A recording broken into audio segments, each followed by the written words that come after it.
नवप्रीत जी के परिवार के सदस्य, उनका कौम, आसपास से आए हुए सब लोग यहाँ उनकी याद में आए हैं।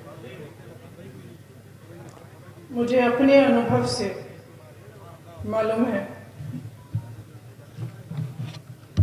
कि एक शहीद का परिवार उसकी शहादत को कभी भूल नहीं सकता। वो उस शहादत को अपने दिल में रखता है हमेशा के लिए, और उस शहादत से उसके दिल में सिर्फ एक तमन्ना जागती है कि अपने प्यारे की शहादत व्यर्थ ना हो। और मैं जानती हूं कि आप सब के दिल में यही तमन्ना है। नवरीत 25 साल के थे, मेरा बेटा 20 साल का है। आपके भी नौजवान बेटे हैं जो उत्साह में अपनी उत्साह दिखाने के लिए, किसानों के साथ खड़े होने के लिए वहां चले गए, और उनके साथ एक ऐसा हादसा हुआ कि वो वापस नहीं आए। क्यों गए थे वहां? कोई राजनीतिक साजिश नहीं थी कि वो वहां गए। वो इसलिए गए क्योंकि उनके दिल में दुख था, उनके दिल में किसानों की पीड़ा थी।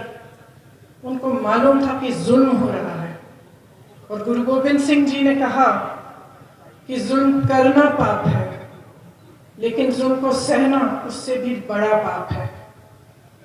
और हो सकता है कि यही सोचते हुए एक नौजवान बच्चा दिल्ली से, इतनी दूर से, दिब्दिबा से दिल्ली पहुंचा कि हाँ वो भी शामिल होगा, वही उम्मीद रखते हुए कि उसकी सुनवाई होगी, कि सब इकट्ठा होंगे तो सरकार सुनेगी, और जो दिल की बात है किसान की, उसके लिए सरकार भी दरवाजे खोलेगी और उसकी सुनवाई करेगी।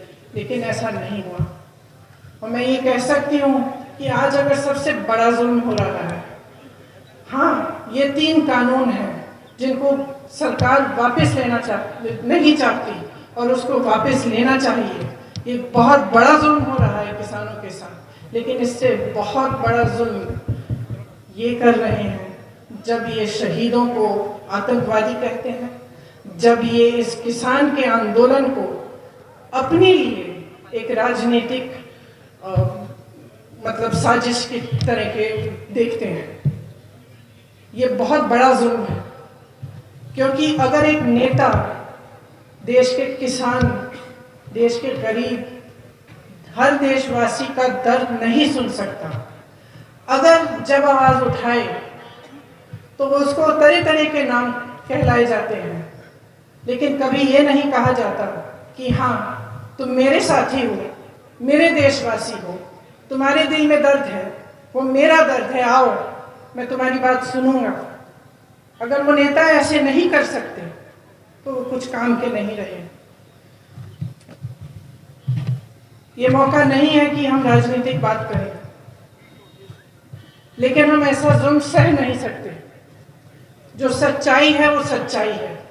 ये कोई राजनीतिक आंदोलन नहीं है, ये एक सच्चा आंदोलन है, आपका आंदोलन है, किसानों का आंदोलन है, इस देश के एक एक वासी का आंदोलन है। इसीलिए मैं आज यहाँ आई, क्योंकि मैं इस परिवार को कहना चाहती हूँ कि आप अकेले नहीं हैं। आपके साथ इस देश का एक एक देशवासी खड़ा है, चाहे वो किसी भी धर्म का हो। इस देश के कोने कोने का किसान आपके साथ खड़ा है, हम आपके साथ खड़े हैं। आज मेरे साथ यहाँ आए हुए हजारों कांग्रेस के पश्चिमी उत्तर प्रदेश के कार्यकर्ता आपके साथ हैं, और मैं सरदार हरदीप सिंह जी को कहना चाहती हूँ कि आपके पोते की शहादत हम व्यर्थ नहीं होने देंगे। यही कहने के लिए मैं यहाँ आई हूँ, और मेरी आशा है कि आप सबके मन में भी यही बात है। इस आंदोलन को तब तक जारी रखेंगे जब तक ये 3 काले कानून सरकार वापस नहीं लेगी। सत श्री अकाल। सत श्री अकाल। श्री अकाल। सत श्री अकाल। वाहिगुरु जी की फतेह। वाहिगुरु जी का खालसा।